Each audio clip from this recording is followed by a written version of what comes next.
Hey everyone, welcome to Crossroad Conversations with the Lewis Brothers, where we aim to share real stories about running a successful family business, working through adversity, and pouring back into the community that keeps our door open. We're your hosts, Matt, Shelby, and Taylor, and we bring you relevant local business advice and automotive insights that are sure to change the way you look at running a business, and maybe even throw in a plug for you to do business with us.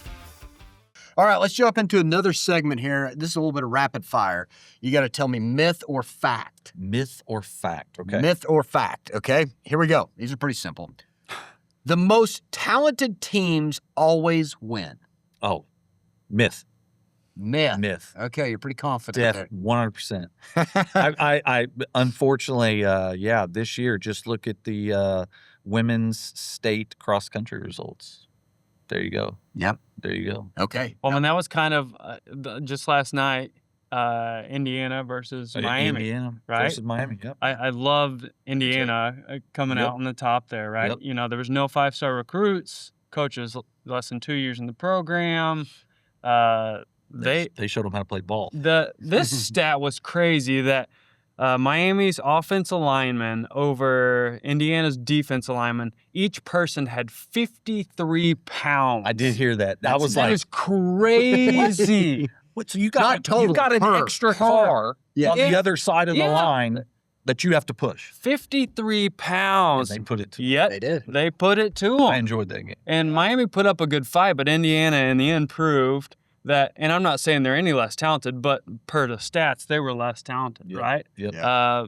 But then in the end, they won because they Yeah. had a little bit of Rudy Hart to them, you know? Yeah, they Just did. like Yeah, they a did. lot to prove. I like that quarterback. Oh, I like do. yeah. And that touchdown he did. Oh, my I just stood up. I gosh. just stood up. I said, it's done. It's Yeah. over. Dude, he was not taking a knee. He was not sliding. He just hammered, Self And out then there. busted, left. and then, oh my Left. gosh. I love it. I loved it. And I'm not overly a football fan, but I was just like, these guys solid. are just like giving it all they've got. It was super solid. It was good. Yeah. All right, now let's get a little tougher. Myth or fact, pressure makes people perform better.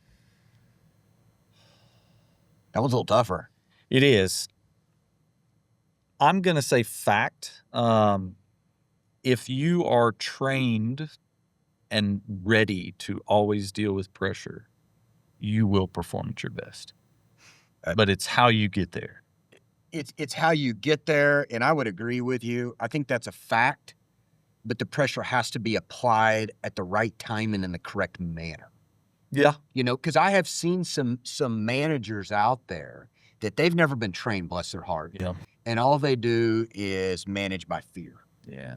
And they're just constantly like the pressure of, hey, if you don't hit this goal, you're done. Hey, if you don't do this, you're done. So I think people need the pressure. Yeah, They need definitely. to be pushed, but it's got to be in the right context. Yeah. You know, and no different than you're talking about your speed night. It's like, hey, you give me X amount of speed nights and let the results speak for themselves. Definitely. Yep. I thrive on pressure. I like it. I don't care how it comes at me. It just makes me want to dig down and do better. So that's me, and I try to instill that around everyone around me. So Yeah, that's good. Okay, myth or fact, great culture builds itself. Myth. Who drives the culture? Like I've been to some communities that they don't have a culture, running culture that is, Sure. and it's kind of sad. And then you come to Northwest Arkansas and you're like, oh my gosh, like I know. down here in Fayetteville, you've got this 479 Run Club going, which is an amazing little group that are just creating this culture Mhm. because of the people in charge of it. Yeah. And up in north part of Northwest Arkansas, you've got Cosmic and you've got the Rush Group, and it's just little pockets of amazing people creating this little inner culture. And man, unfortunately, there's just some communities that I've been to that I'm just like, hey, where's the local run club, or where's the local run group meet? I'm going to run with them. I'm here in town. Sure. Oh, we don't have that. It's like, what? Why not? Where is this? And I feel like you have to have a spark. You do. And without the spark, it's just not there. I mean, look at the U of A, John McDonald. Yeah. I think he had a little spark. He had a little think so, spark, So, right? yeah, and that created this start of Northwest Arkansas running. So Yeah, I'd agree there. I'd agree. Oh, well, good segment there on myth or fact. All right, next we're going to talk, and we've already talked some about this, but building a culture. But we want to talk about building a culture that keeps people coming back. Yeah. Not just today, and it's not just the show and then the curtain closes and it's done. It's what continues on. Yeah. So why do you think teams stick together versus those that fall apart? culture. I mean, why do they stick together? But maybe specific things within the culture. Because Yeah. like we talked about a minute ago, everybody, even us in here, we all don't have perfect days. Yeah. So what does that culture do that keeps that team together? So I think, and I'll look at it from a Bentonville standpoint on this one, because like it's hard to find somebody that's from Bentonville Uh-huh. because of Walmart World and all the vendors. It's like everybody moved here from somewhere else and they're all looking for a family, and they find it through sport, whether it's cycling or climbing now is getting huge, and running. They find pockets within the community of like-minded people, Okay. and bringing them together to where they feel like they have accountability every day, Mm-hmm. and they all pick a goal together, because we just had a ton of people go to Austin and run the half marathon Mhm. down there, and you have these other people now cheering you on and you're cheering them on, and then they all attain their goal in PR, and then they're like, oh, what's the next thing we're doing? So it's the family atmosphere all driving each other.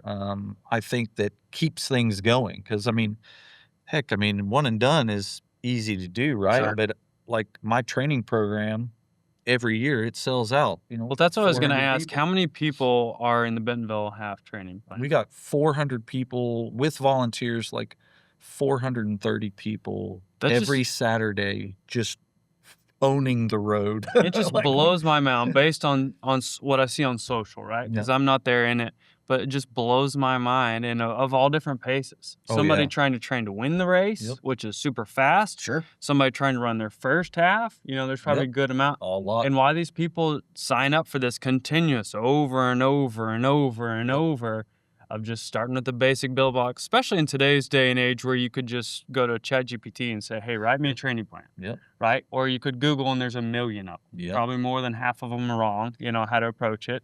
But then still people, they sign up and pay for this. Yep. And that, then that training plan don't bark at you. That's the and difference. and that's the key is one, you're actually following their progress. And like I do, like I'm constantly, my phone blows up, emails, Facebook chats.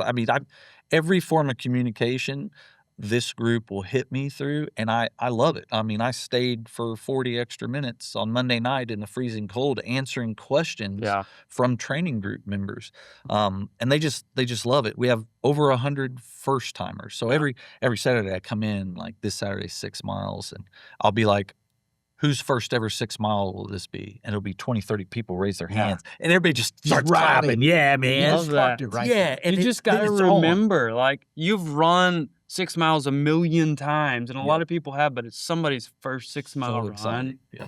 Like, sometimes you dread, like, oh, I got to go run 6 miles. Like, this is so stupid. Why do I need to run 6 miles, right? And that's inspiring even to me still, Yeah. is watching them come through and they're high-fiving everybody. Oh, my gosh. They just ran 6 miles at 13.5-minute Yeah. pace, and they are ecstatic. And I'm Ecstatic. sitting here going, I want that feeling. Right? again, Exactly. man. How Put do that in a how do bottle. I get back? Yeah, man. Like, it is amazing to watch people do it. And then like, I had people that in the 2015 training group that are still in the training group and now just finished their first marathon where they BQ. Mhm. And they're coming to training group going, you got this. Yeah. Because Now they're your I started cheerleaders. here. Yeah.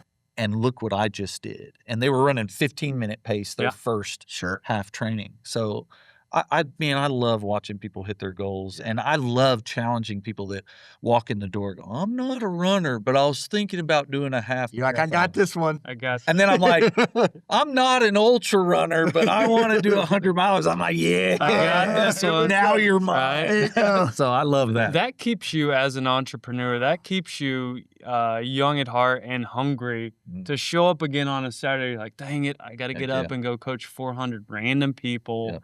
about this guy's pushing to be 14-minute pace, and Yep. you're just like, you No. could Haven't easily, been there yet, but Right? I'm excited every Saturday, dude. Yeah. I'm excited for it. Like it's so much fun just to talk and see that many people just shut down the road. Yeah, And what's fun is like the police will come by because somebody gets angry, right, Yeah. and calls, and they'll come by and they'll be like, "Oh, Mike, it's Oh, it's you. I'll Mike." see you later." Hey, see you I'm just later. like, that's Yeah, what I love love that. about Bentonville culture. Of the 52 Saturdays a year, there's a pretty good chance if you go up there, the square is going to be blocked off for some type of festival or Yep. running club or bike club that's going on. a lot Like, going on. there is a lot going Yeah, on down yeah, there, yeah. and those people have a sense of belonging. Like, I need to be in something to be Definitely. rooted. So tell me, of the 400, all right, so take out anybody that helps you coach, Mhm. take out anybody that's volunteering coming back because they once were in the program.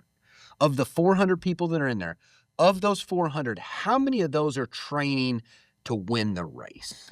In this group, none. Okay. And because I really have set it up as a beginner Mhm. or intermediate. Now, I have 5 people that I'm working with that want to win, Sure. and only one can win. And then there's several other community people, and then there's some guys in KC that are going to come down, and I'm just going to call it that. There's a guy in KC, if he comes down again this year, he'll win. Sure. He's really fit, but that doesn't mean that we can't still give it our best go, because in the end, you may not win the race, but you PR Yeah. and you PR on that course, Yeah. then you're ready to You're go. ready. You're ready. And that's what I thought you were going to say. All right. I had a hunch, and I didn't Yeah. ask you that before. But of the 400, none of those 400 signed up to go, hey, I want to jump in this program because I want to win the Bentonville Half. No. They all jumped in for different reasons. My first half, I want to get better, so on and so forth. And you fill in the blank here, but all of them are just trying to be a better version of themselves. Absolutely. Absolutely. I mean, there's weight loss goal, there's life goals that they're all trying to do. And in the end, when they finish this program, I want them to be able to go, I feel better about myself. And if somebody comes to me and says that didn't happen, well, me and them are going to sit down and have a long discussion, and I'm going to help them get to that Yes. point. So, and knock on wood, Yeah. I haven't had that. It's always at the end of it. I'm at the finish line, Sure. from the first person to the last person every year. I don't even get to run anymore. I cheer in every single person until that last person comes through, and I high five, man. And the tears of joy Yeah. is what I love. Panic tears, start of the training program, tears of joy at the end of it. So So, those 400 people running was the engine to be a better version of themselves. Yep. Okay. But the byproduct is not necessarily the medal at the No. Bentonville Half. The byproduct is the better person they are at home and at work. definitely. And I'm sure you see that. Oh, definitely. It just establishing discipline, and consistency over that period of time. You change habits. You definitely change habits. And then my volunteers are so amazing in this group, and they're clustered because they're running a certain time. So you have these 20 to 30 to 40 people clusters around each volunteer. And these volunteers they're the best people in the world. Right. They're doing this for free. Yeah. I mean, they'll bend over backwards to help people. Mm. And then that rubs off. I mean, those acts of kindness just rub off. And then you're seeing them do good things and cheering on first timers the next year. Yeah. So that's man, it's just what I love to see is just people's progression in life and running and in every way. That's pretty good. And thinking about in life of building. You had to figure at some point in time is some delegation, Mhm. right? Like you can't run and run the thing, right? And you can't run with everyone, even if you pick a different person every day, it's going to take more than a year. Yeah. But then you had these people that have shown up, practiced, trained, and succeeded under your wings, of understanding that And so now they get to go pace these people. You know they're given the same style encouragement that you did. Like Yep. I've been a part of a pacing group, not by intention, but just out running a marathon. And like, let me hop in with these people. It's conversation, takes your mind off of the Yep. hurt. And then we've been fortunate enough to pace in a marathon. And it's so fun to be able to take that culture of what you know of the running community and what's been good and what's gone wrong and help them through that. Yeah. And I think that's when you know that the culture has really done a good job of delegating throughout, that you get a little Mike spirit through each one of those Yes. person. Yep. And, Yep. and the culture is actually there. It's not superficial. It's not just something you say. It's not a rush running chant. It's what they're living while they're running and everything else. It's ingrained. Yep. Yep. And that's what our volunteers represent. It's amazing. Like we meet right before I go in to talk to the training group. I tell them the course that day. If there's a difficult section on the course or a difficult part of the run, hey guys, be aware. Mm-hmm. This may happen. Be ready for it. And man, they always kill it. They kill it every single Saturday. So I love that group because I don't even have to tell them, hey, remember you gotta actually help them and talk to them. No, our thing is we got some people in the training group go, my volunteer never stops talking. Stop I'm like, talking. That's what they're there for. Yeah. It kept your mind off of an 8-mile run, didn't it? Yep. That's so important of, you're talking about a running club there, but the same thing happens in business too, is you got to have your meeting with your core group to make sure everybody's on the same page. Even Yep. if you got 100% confidence in them, Yep. make sure everybody got enough coffee this morning. Yeah. Nobody's head's in the dirt. And we're all pulling the wagon the same way. Yeah. And then it's like, okay, now let's go. So that quick 5-minute meeting or 3-minute meeting or whatever just set the tone, gave everybody confidence. This is what we're looking forward to today. Now let's go execute. Yep. Absolutely. Yep. And we actually have a big full meeting this Sunday morning. Okay. So staff meeting. So I like it. Just make sure. I love how you said it. Like everybody make sure we're pulling the wagon the same direction. That's right. And touch up on a couple little things, but really it's shouting out a lot of people's great successes over the past month. My staff is killing it right now, so I'm very excited for That's it. good. Hey, we're at a pivotal point right now in the first of the year, and you've heard this, and Shelby and I've talked about it. Why people pick January 1st, I don't know. It's just a date on the calendar. Yeah. Something triggers in their mind about, hey, I'm going to be a better version of myself this year. I'm going to finally take better care of myself. But the stats show that within 2 weeks, over 80% have given up. Yep, off Okay. the wagon. 80%. It's crazy. So, like, it blows my mind, Yep. except fires me up at the same time. I'm like, if I can just stay consistent, I don't even have to be the best. Yeah. Stay consistent for 2 weeks, I beat 80% of everybody else. Yep. I don't care what degree they have or whatever's after their name or what resources they have. I've beat 80% of everybody else by just staying hooked up. Yep.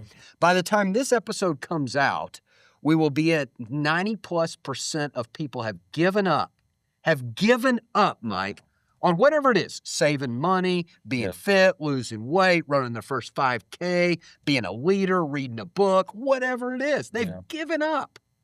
That's crazy. Isn't it? That's disappointing. It is. I guess I don't see it because at this time of year, every year, I'm immersed in the training group, yeah.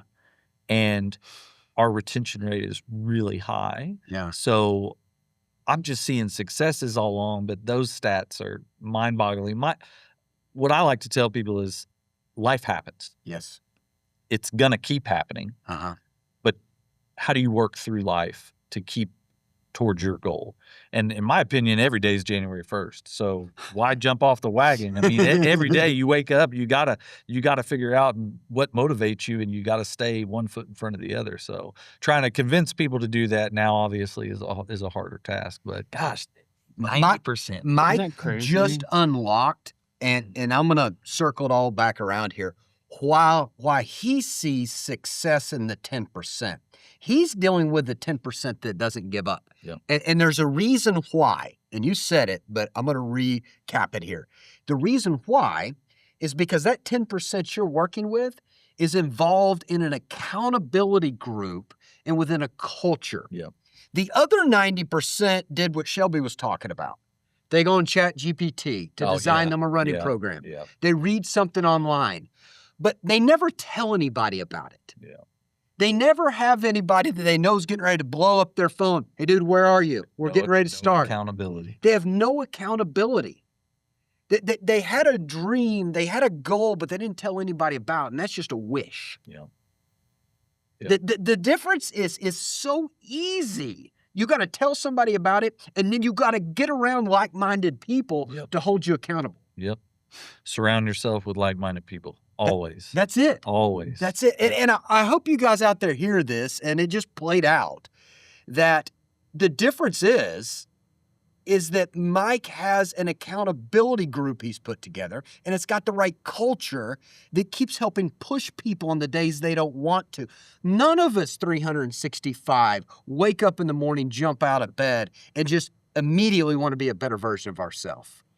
You have to have people to jumpstart you. We talk about in the car business, we've got these jump boxes. Yep. Because batteries go dead. Yep. Okay. But you never want to go grab the jump box that's dead and then the car just goes, "Rrrr." And and we talk about this, and some people don't like this. I but wake up do. like that sometimes. You know what I mean? Can we try that again? And I do too. So then when I walk around, I'm going to go find the person I know that always has a full battery Yeah. to jumpstart me. I'm going to avoid the other ones I know that have a dead battery. That's right. That's right. And it's just it's so important in that culture, and you nailed on that. That's good stuff. Yeah. It's good stuff. For sure. Super solid. All right. Everybody can answer this, or maybe just Mike, but one thing that kills team culture the fastest. Ooh. Oof. Just straight negativity. Every run's a bad run. Every day's a bad day. Like, it's the people that just have to live from one tragedy to the next. And I don't quite understand that. And I know some people like that, unfortunately. And that's when I try to shine my brightest, when I'm around them. But it's something always has to go bad. And I never quite understood that. But negativity, man, it'll kill anything. It will. For sure. It So, will.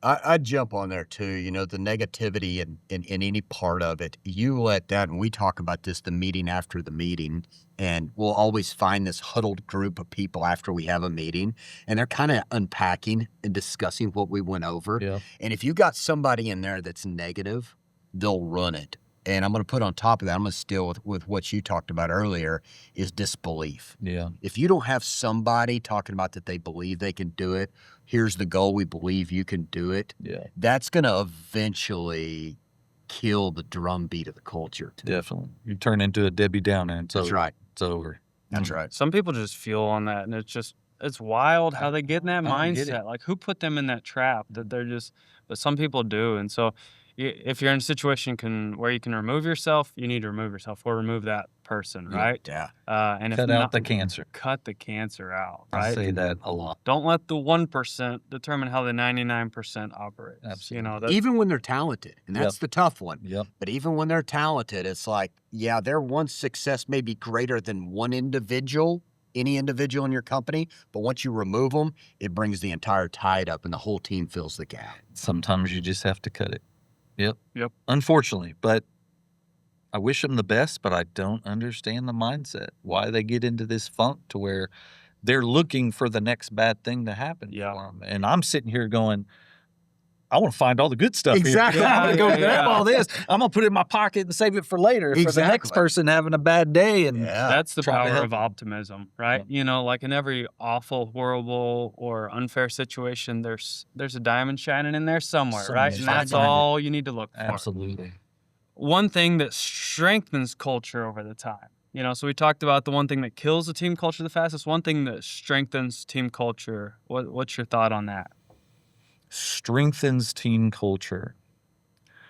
Attaining goals. Yeah. If you've got, a group of individuals and they come in and one of them just did something amazing, well, they're in that group because they have a goal too, but they see that they just attained it and they want that. They want to see that excitement. They want to feel that excitement themselves. So I think setting small goals and attaining them doesn't just help you intrinsically. If you're really shining about it, it's going to help the 3-4 people around you that's running with you, that you're working with. achieve their goals because they want to feel that way. If somebody's brighter than me, like go to the coffee shop every morning, if there's somebody there, you can just see they're having a good day, man. Sure. It's like, I want a piece of that, Exactly. man. Right. What do I got to do to get that today? So, or that person, you know them well, they got their head down. You're like, hey, what's going on, man? Yeah, Let's what's go. Give me a up? fist bump. Yeah. What's shaking today? What are you doing? What you got going? I want to brighten it up somehow. Let me buy your coffee. And Sure. the little things is amazing. Yeah. I buy a lot of coffee for people, and it's amazing what just hooking somebody up with a freaking cup of joe will do for somebody. You can call it cheap insurance, but it's not even cheap insurance. It's a cheap investment Yep. in brightening somebody's day. Heck yeah, man. Right. That's good. I would say the thing too that that strengthens culture are the small wins. And Shelby and I've talked about this, and we have restructured what we call our cake day as our monthly review of our dealerships. What day is Keg Day? Cake day. Cake Day? So cake day is when we do a review. Of I want to everything come to going on. Keg Yeah. Day. So it's I usually hear on you a say Friday. keg Keg. day. It's You bring your own keg. keg, You bring- but it's keg day. Oh, okay. Yeah. Cake Day. Yeah, I I heard heard what you. keg. I know what you said. Yeah. Cake day. We can't have that at the I like dealership. cake too. Yeah. Yeah. So, we used to always talk about the accolades of the entire store. Hey, entire store volume, entire store gross, revenue, whatever it may be. And it's like everybody listen and they're like, yeah.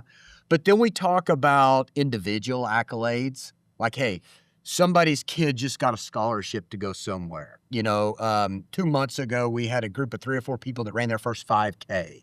And we talk about these small wins, and the crowd goes wild. Yep, definitely. So those small wins where they feel like that they're a part of their life, helping them grows the culture too. Definitely. It really does. Yep. And like we're proud of the store increasing, Yep. but they're more proud about their individual wins. And we got to remember that. Heck yeah.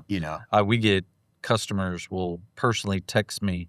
Seems like everybody in Northwest Arkansas has my cell number, so I don't know a lot of them that they'll text me, hey, Peyton, I worked with Peyton today at the shop. He was absolutely amazing. Please tell him I said thank you. And I will post that. I'll just take a screenshot and I'll post it on our group chat for the store. And immediately everybody starts liking it. And that builds on, Sure. I'm going to do a good job Yeah. because I post every good review, email I get, and I just throw it out there to the group to let them know that what you're doing is changing That's somebody's good. life more often than not. Understand that. So That's good. That's good. Zig Ziglar said back in the day, he said, if you'll help enough other people hit their goals, you'll hit your goals. darn right. Darn right. And that's a success Yep. there to talk about it. That's super solid. Hey, thanks for joining us today, and we hope you enjoyed this episode. Make sure to give it a like, share it with your friends and family, visit our website, and send us some questions. We want to know what you'd like to hear, who you'd like to hear from, and what you want to see, or maybe even some questions for us to answer about either the automotive industry or just business in general.